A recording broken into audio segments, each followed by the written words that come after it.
દીકરા દીકરીઓ, કુરાન, ગીતા અને બાઇબલનું એક વાક્ય તમને કહું.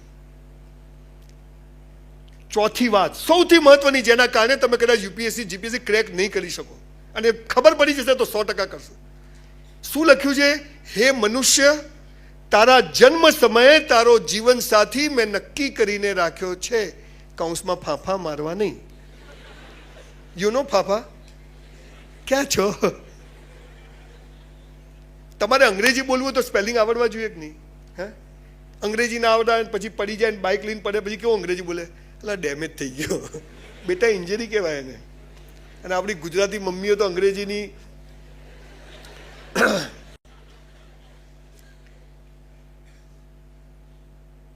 હે મનુષ્ય, તારા જન્મ સમયે તારો જીવન સાથી મેં નક્કી કરીને રાખ્યો છે.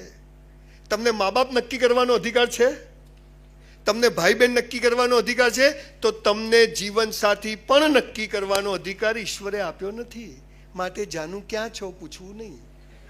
જાનું જ્યાં હશે ત્યાં મજા. જાનું તુને ખાના ખાયા, જાનું ને ખા લિયા. કેરિયર બનાવો, લાઈન લાગશે બોસ. હે ને? આ 59 બી 50 લગ્ન કરી શકું હાલ,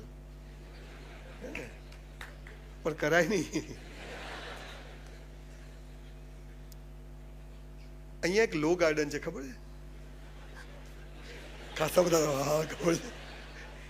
સાંજે 7 વાગે એટલે છોકરા છોકરીઓ ત્યાં પ્રેમ કરવા આવે.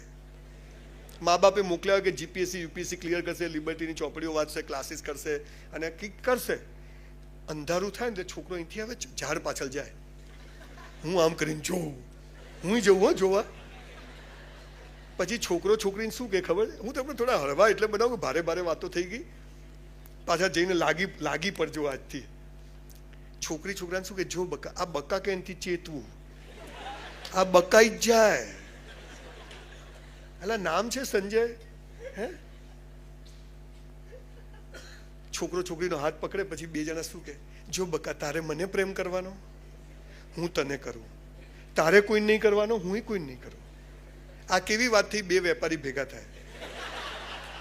તારે મને માલ વેચવાનો, હું તને વેચું. તારે કોઈ નહીં વેચવાનો, હું કોઈ નહીં વેચું. What nonsense! This is love. આ પ્રેમ છે? દીકરા દીકરીઓ, પ્રેમ એ જોરદાર શબ્દ છે. તમે જેને પ્રેમ કહો છો, પ્રેમ છે નહીં, એ ફિઝિકલ અટ્રેક્શન છે ને. એ જે દિવસે પતી જાય, દિવસે પ્રેમ રહેતો નથી, બધું પૂરું થઈ જાય છે. અને એ બધું 2-4 વર્ષનું હોય છે. ફર્સ્ટ સાઇટ ઓફ લવ, વાક્ય સાંભળ્યું? પહેલી નજરનો પ્રેમ. મને તો પેલી છોકરી જોતા જ ગમી ગઈ. આ જોતા હું ગમે? બધું બરાબર હોય તો. કોઈને કાણી વાલ ના હોય એવી છોકરી ગમે? કોઈ છોકરાને પોલિયો થયો હોય, કોઈ છોકરી કે સ્ટીફન હોકિંગ્સ થશે, આ જ જોઈએ. ના. હવે સાહેબ, પહેલી નજરનો પ્રેમ કોને કહેવાય તમને કહું. વાય વી હેવ ટુ બો ડાઉન અવર પેરેન્ટ્સ. જ્યારે માના પેટમાં હોઈએ ને 9 મહિના, એ અભણ માને ખબર નથી કે અંદર છોકરો છે કે છોકરી છે, ડાયો છે કે ગાળો છે, કાળો છે કે ધોળો છે, મોટો થઈને કેવો નીકળશે, કેવી નીકળશે, કશું ખબર નથી. સામે બોલશે નહીં બોલશે, કમાઈને આપશે નહીં આપે, કશું નહીં. અને 9 મહિના બાદ માના પેટમાંથી બહાર આવીએ ને, એ પહેલા આપણી માં આપણી માટે નાના નાના લંગોટ, બાળોતી અને ગોદડીઓ બનાવીને રાખે ને, આને પહેલી નજરનો પ્રેમ કહેવાય છે. This is first site of love. And for that reason we have to બો ડાઉન અવર પેરેન્ટ્સ. જાનું તું નથી તો કશું નથી. આ એવું છે, પહેલે ઇસ્તેમાલ કરો ફિર વિશ્વાસ કરો. સમજી ગયા ને? આ દેશ મર્યાદાઓનો દેશ હતો. જે ચૂક્યા છે એ પસ્તાયા છે. કેરિયર બનાવો બોસ, ઊંધું ઘાલીને. પૈસા વગર કશું નથી, બધી ડફોળ બનાવવાની વાત છે. બાકી પ્રેમ લગ્ન કરેલા બી કોવિડમાં કહેતા હતા, તારું માંસ જુદું રાખ ને મારું જુદું રાખ. જે એકબીજા માટે મરી જવા તૈયાર હતા, એ કહેતા તારું માંસ જુદું રાખ. સાહેબ, બહુ લાંબો વિષય છે, પણ એટલું આ દીકરા દીકરીઓ કેવું છે, જીવન સાથી નક્કી છે. મા બાપ ના બદલી શકાય, ભાઈ બહેન ના બદલી શકાય, તો જીવન સાથી પણ બદલી શકાય નહીં.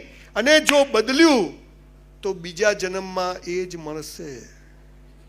પેલા ઝઘડા તો પતાવવા પડે ને, એટલી બબાલો છોડીને તમે ભાગ્યા હોય. માટે કેરિયર બનાવો દીકરા દીકરીઓ. બહુ અદ્ભુત તમે લાઈન પકડી છે.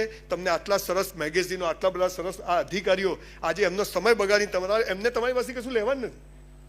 પણ કે ના, આમાંથી પણ કંઈ 25, 50, 100 છોકરાઓ બહાર નીકળે અને બધાએ દોડવાનું. કોનો નંબર લાગશે તો ઈશ્વરના હાથમાં છે, પણ આટલું કરીએ તો ખરી. જીવન સાથી નક્કી છે. કોઈ કે જાનું આઈ લવ યુ, રાખડી બંધાઈ દેવાની. આ બધું પતે પછી આવજે, રાહ જોજે, તો ફ્રી હોઈશ તો કહીશ તને, પણ હાલ નહીં. એકવાર પ્રેમ કરો એટલે મેસેજ ચાલુ થાય, પછી વિડીયો કોલ ચાલુ, પછી ધંધો આજ કરવાનો, પછી આજ. અને અત્યારે તો ઓનલાઈન હતા ને મેસેજ ના કર્યો, ડિવોર્સ. ઓનલાઈન હતા મને જવાબ ના આપ્યો, અલા પેલો માગવાવાળા વધી ગયા છે, જવાબ આપે, શાંતિ રાખતું. એટલે મારે બહુ લાંબી વાત નથી કરવી. ચોથી વાત છે જીવન સાથી નક્કી છે. 2 મિનિટમાં વાત કહી દઉં. મારી કોલેજમાં એક બહુ રૂપાળી છોકરી, બ્યુટીફુલ, મને બહુ જ ગમતી, પણ મારી સામે જોવે જ નહીં, કેમ કે હું માથામાં પામોલીન તેલ લગાવું. મારા ઘરે જેમાં પૂરી બને ને એ તેલ માથામાં લગાવવાનું. કપડાં ધોવાનું, નાવાનું સાબુ એક જ. પણ 2 જોડી કપડાં હતા, પણ સરસ ધોઈને. પણ કઈ છોકરી જોવે ખબર કે આ ભાઈ રાત્રે હોટલમાં 400 રૂપિયા નોકરી કરે. પછી એકવાર અમે પ્રવાસ જતા હતા તારંગા, તો બધા છોકરા બસમાં ચડ્યા, તો હું બસમાં ચડવા ગયો, તો એ છોકરીનો મારો હાથ આમ ઘસાયો. મને ખાલી આવી મજા આવ્યો. પહેલી વાર કોઈ ગમતી છોકરીનો હાથ અડ્યા. ભાઈ માણસ છું ભાઈ, કે બાપજી થોડી છું. અને એમને મજા આવી. આ તો દેખતો નથી, માપમાં રહેજે. હવે આમાં શું માપ? હવે બસમાં બેઠા ભાઈઓ આ બાજુ, ભાઈઓ આ બાજુ, ભારત મારો દેશ છે. બોલો, મંદિરમાં જુદા બે, કથામાં જુદા બે, ત્યાંય ભરોસો નહીં. તમે જુઓ આપણે આ ભાવના. દર્શન કરવા જાય તો ભાઈઓની જુદી, ભાઈઓની જુદી. એટલે મંદિરમાં તો જપી જાઓ. મેં બહુ જોક્સ કીધા શાયરી પર. પેલી છોકરી તો પણ હતી સરસ, એટલે હાલું ધ્યાન ત્યાં જ જાય આપણું. તમે જોજો, તમારો એક દાંત પડી જાય ને તમારી જીભ ત્યાં જ જશે. આખા દિવસની નથી. તારંગાજીને પાછા આવ્યા, પાલનપુર ઉતર્યા, બસમાંથી ઉતરેલા. મેં કીધું તું હસતી નથી, તા છે શું? તમે જા તેલ લેવા. એ આમ ગઈને હું આમ ગયો. ઘરે આવ્યો, મારા બાપુજી બહાર બેઠેલા. રાત્રે 11 વાગી ગયેલા. મારા બાપુજી સામે આમ જ ઉભા રહેવાનું, ફાધર સામે. આમ બી નહીં તો જે હોય છૂટતું આવે, અને પટ્ટો ઊંધો પકડે, આમ ફેરવે. મને કે ક્યાં ગયો તો? મેં તું પ્રવાસ. ગમે ત્યાં જતો રહે છે? મેં તું મફત લઈ ગયા હતા. હા તો બરાબર. મને કહેતા એ સગાઈ કરી નાખી. સલમાન ખાન કી સગાઈ બતાવ્યા બી નહીં. મેં તું બાપુજી ક્યાં કરી? હુઈ જા છાનો માનો. મારા ઘરે એકચ્યુઅલી છોકરીઓ બહુ આવતી, બધી પૈસા માગે. હું આલુ નહીં એટલે ઘરે માગવા આવે. મારા બાપુજી એમ કે ચક્કર છે. એકચ્યુઅલી ચક્કર હતું જ નહીં, બધી માગવા વાળી હતી છોકરી. કોઈ પિક્ચરના પૈસા, કોઈ કેન્ટીનમાં આવેલા કે સંજય હવે તો 5 રૂપિયા પાછા આપ, હવે તો 2 રૂપિયા પાછા આપ.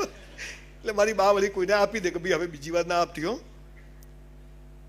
સવારે મારા ભાભી મને છોકરી જોવા લઈ ગયા, અને મને તો યાર ધક ધક ધક ધક. એક ઘરમાં જઈને બેઠા ને સામેથી બહારનું આમ ટાડા ખુલ્યું, અને પેલી તારંગાવાળી આવી પાણી લઈ. એટલે હાથ અડ્યો તો ને એ જ આવી. મેં તો ખાલી આ બધું બગાડશે આપણો ખેલ. મને કે કેમ આયા છો?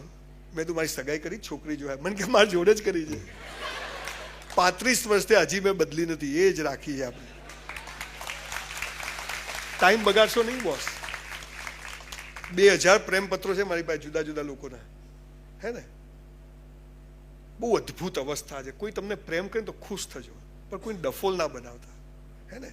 આ પ્રેમ એ પ્રાર્થના છે, પ્રેમ એ જીવન છે. અને એકવાર તમારામાં પ્રેમ કરવાની તાકાત આવી ગઈ ને બોસ, સફળતા જખ મારી. પણ પ્રેમ સમજ્યા નથી. પ્રેમ જે બંધ રૂમ વચ્ચે થાય છે પ્રેમ નથી બોસ. સેક્સ એ પ્રેમ નથી, પણ એમાં પ્રેમ છે. બહુ લાંબો વિષય છે, એમાં જવું નથી. પણ એક વાત યાદ રાખજો, તમે જેને સૌથી વધુ પ્રેમ કરશો ને એ તમને સૌથી વધુ દુઃખી કરવાની તાકાત ધરાવે છે. અને એટલે અન્યને પ્રેમ કરવો નહીં, સાલો આપણી જાતને જ એટલો પ્રેમ કરવો કે બીજા કોઈના પ્રેમની જરૂર પડે નહીં. આ સૌથી મોટો પ્રેમ. અને પ્રેમ એકબીજાને બાંધે નહીં, એકબીજાને સ્વતંત્ર કરે, એકબીજાને તાકાત આપે. હું આજે એક છોકરીને પ્રેમ કરું ને કહું તું ઉડ, હું તારી સાથે ઊભો છું. હું એનો ફોન ચેક ના કરું. મારા ઘરમાં મારી વાઈફે કે અમે એકબીજાનો ફોન, અમારા ઘરમાં બધાનો પાસવર્ડ એક જ છે, કોઈ કોઈનો ફોન લેતું જ નથી. ધીસ ઇઝ લવ. દીકરા દીકરીઓ પ્રેમ કરજો, પણ લગ્ન માટે કે સેક્સ માટે પ્રેમ ના કરતા, પ્રેમ કરવા પ્રેમ કરજો.